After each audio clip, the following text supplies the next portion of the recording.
Hi guys, welcome. This is module CM4269, Green and Sustainable Chemistry, and this is a short mini lecture on process intensification, or PI. I realise that it's something that we were going to talk about and have in a few places, but it might be nice to actually also put it in a little bundle by itself. This is going to be a short lecture. We'll first go over the definition of PI, then the methods and scope of its application, and I'm going to look at probably just one, which is related to catalysts. We'll look at some results and go from there.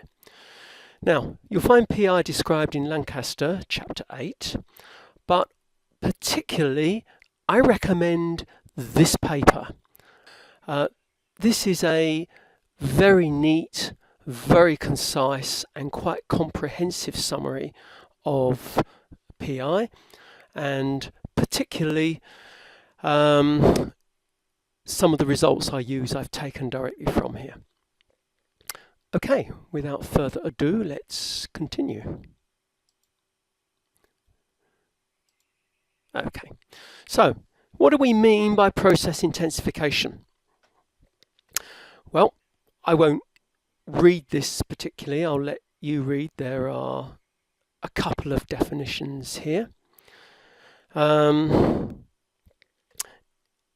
thing I want you to remember is this is about smaller plant, that is smaller plant, to produce the same amount of product. Okay, it's actually a movement that started in ICI back in the 70s, but I'll let you read these. If you look up PI, process intensification, on the internet, you'll find often it's probably mentioned as the most promising development path for the chemical process industry. All right.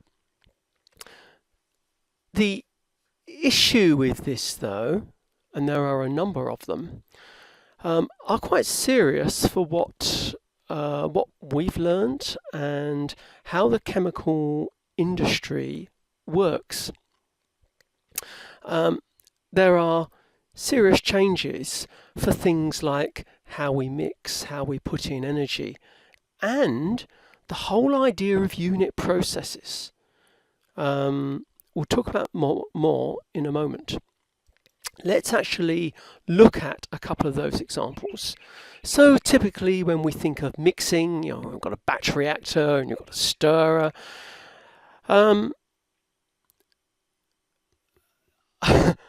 That's not desperately efficient. It also doesn't lend itself very well to miniaturization and making it smaller.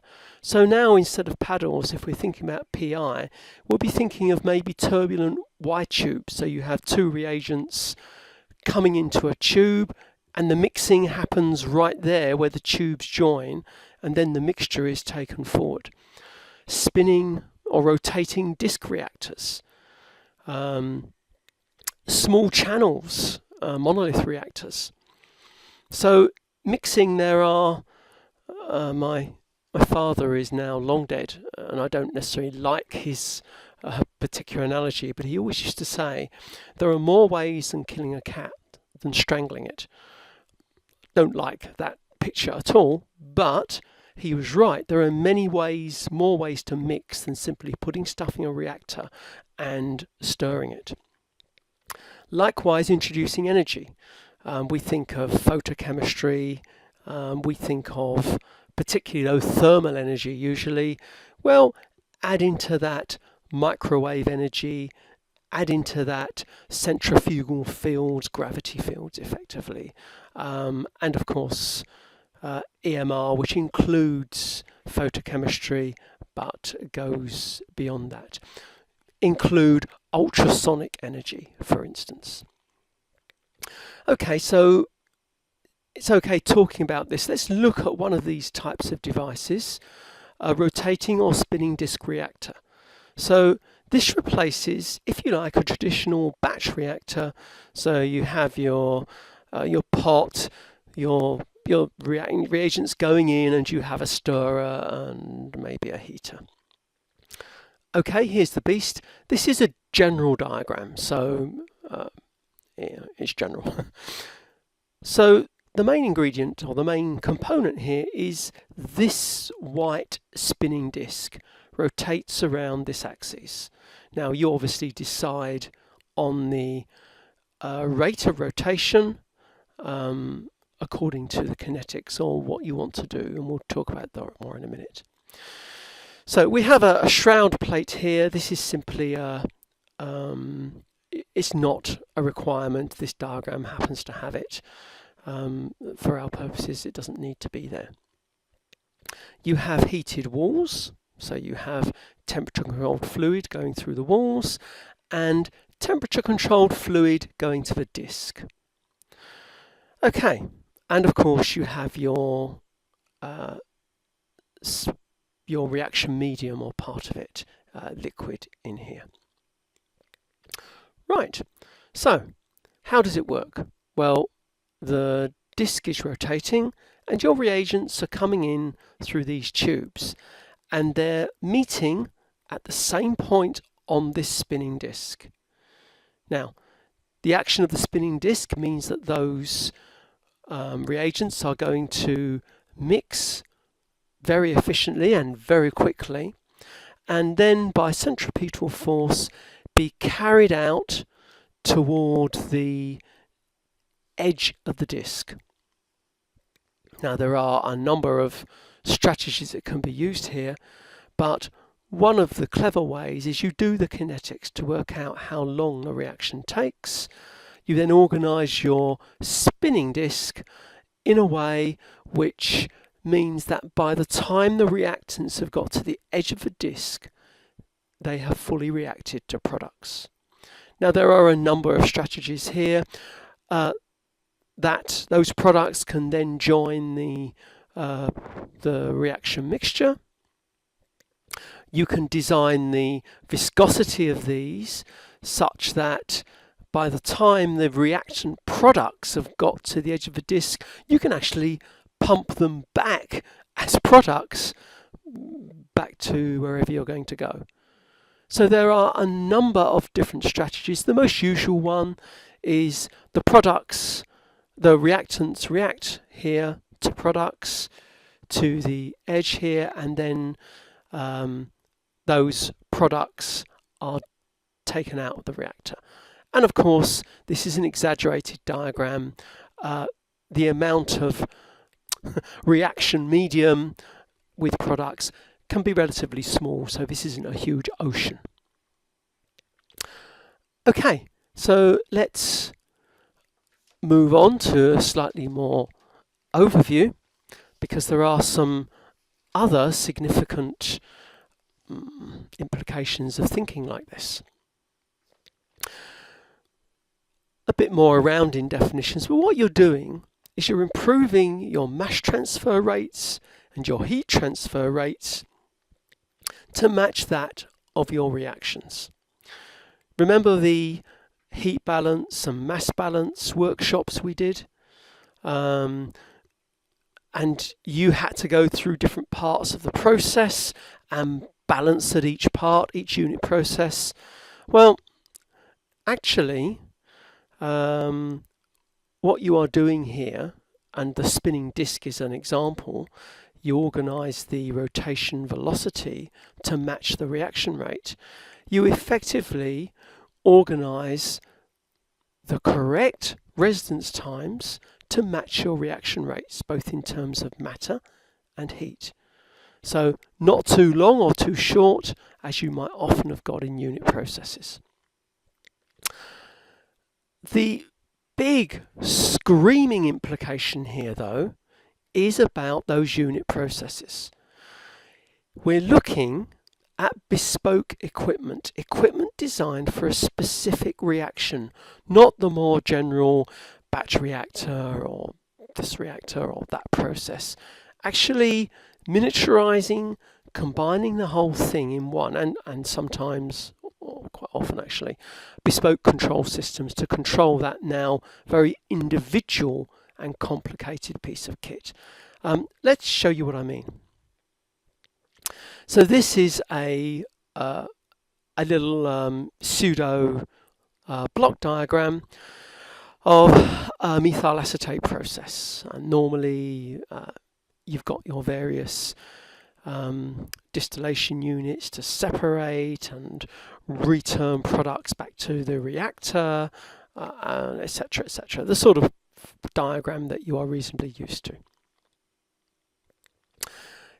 Now, however, if we think about the bespoke stuff, actually this is what the whole process becomes. It's particularly designed for this process. So rather than having the complicated block diagrams, in fact, you end up with a very simple system, a bespoke system, purely to do this reaction, and your product comes out in the way that you would want it to.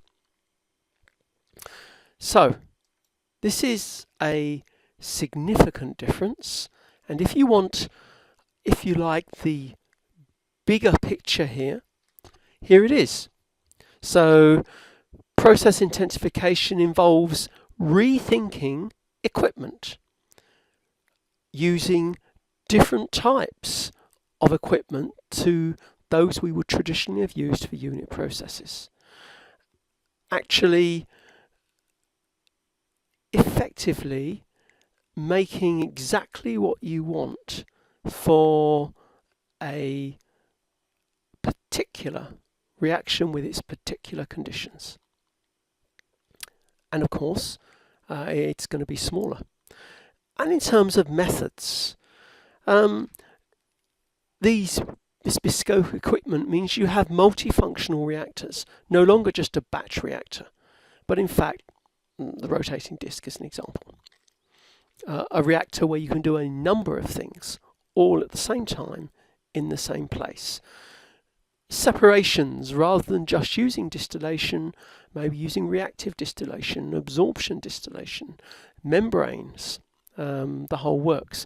This will be a bit more familiar because we, in some of the courses, we looked at, for instance, phase separation, catalysis and things like that. You're beginning to get into this sort of area. Using different energy sources. Okay, so yes, we're used to using heat, and sometimes we use photochemistry, but ultrasound, microwaves, electric fields, we talked about a few before, and other methods using different reaction media, maybe supercritical fluids, things like that. There is one omission in this diagram. It does not mention catalysts. We're going to close this little mini lecture by having a quick look now at that omission. Okay, so let's think a little bit about catalysts as applied to process intensification. Types of things that we can use catalysts to do. We can use them to mix the monolith substrate with its microchannels. One of the things it does, very efficient mixing, which allows reactions to happen incredibly quickly. You haven't got the normal type of limitations of diffusion rate in the gas phase, or in the liquid phase actually, but I'm talking more about gas phase here, which are usually the rate determining step. Now, you've met this before, actually. If we look at this in detail, a monolith catalyst, I'm just going to use the monolith as an example. So you have the microchannels, and you have, for instance, a wash coat over giving massive surface area and reducing the channel size slightly as well. And that wash coat, if you look at the surface, looks like this with its pores, where you have the catalytic sites. So you've already met this, actually. A three-way catalytic converter, remember the workshop, is a PI device. It's using PI technology to function, and in the workshop we realise how incredibly well it did function, or it does function. Okay, let's move on to a few other types of catalysts. Fibre catalysts. So for instance, you have a platinum silicon dioxide catalyst here, and the SEM image is there, and another 5% platinum on aluminium oxide. Again, very, very careful and clear definition of the types of catalysts that you're going to be wanting to use for this type of process intensification. We can change the scale of the catalysts. So we have millimeter, nanometer scale. Actually, we can go much smaller than that. Obviously, the micrometer scale, the nanometer scale. Again, the architecture of these catalysts with these channels to allow mixing and generally greater surface area for reaction are part and parcel of green chemistry, and particularly process intensification, which is part of that subject. Let's also think a little bit about the energy that one can use now. Okay, in one sense, this is not new because we have talked about photochemistry, but we are now thinking out of just maybe UV or visible. There is a whole electromagnetic spectrum there, and actually you can use it.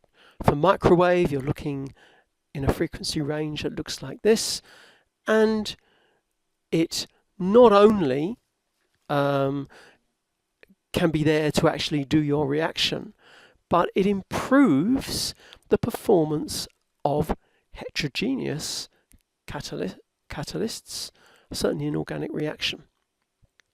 It's more efficient than conventional heating for energy transfer, so it reduces reaction time, energy cost. The same sort of arguments that we've used for photochemistry previously applies across the EM spectrum. Obviously, the different wavelengths represent different energies, which are good for different processes. If we think about that a bit more clearly, so this diagram shows you some of the particular applications that you might use microwave chemistry for. Okay, that's the electromagnetic spectrum. Let's move on briefly to ultrasound, which is acoustic energy. And again, so you have there is a, if you like, a energy spectrum here in terms of how much energy ultrasound can bring to the party, can inject into the system. Certainly improves mass transfer. The place most of us will admit ultrasound is an ultrasonic bath in a laboratory, which is a mixing thing. Obviously, though, there's a huge range of ultrasound frequencies and energies. So it improves mass transfer. It allows you to cavitate the liquid. The mixing is so rapid that you get local cavities, which gives you a lot of local energy for catalysis. Improves conversion rates, reduces reaction times with very, very mild reaction conditions. And there's other particular applications there. Okay, so what I would like to do now to close this lecture is to give you an example, and it's just that. It's the use of ultrasound to prolong catalyst lifetime. So this is a hydrogenation reaction. This is the time of the reaction, and this is the concentration of the reactant A. And what this shows is the slow loss of catalytic effectiveness between the first run, the second run, the third run, etc., etc., etc.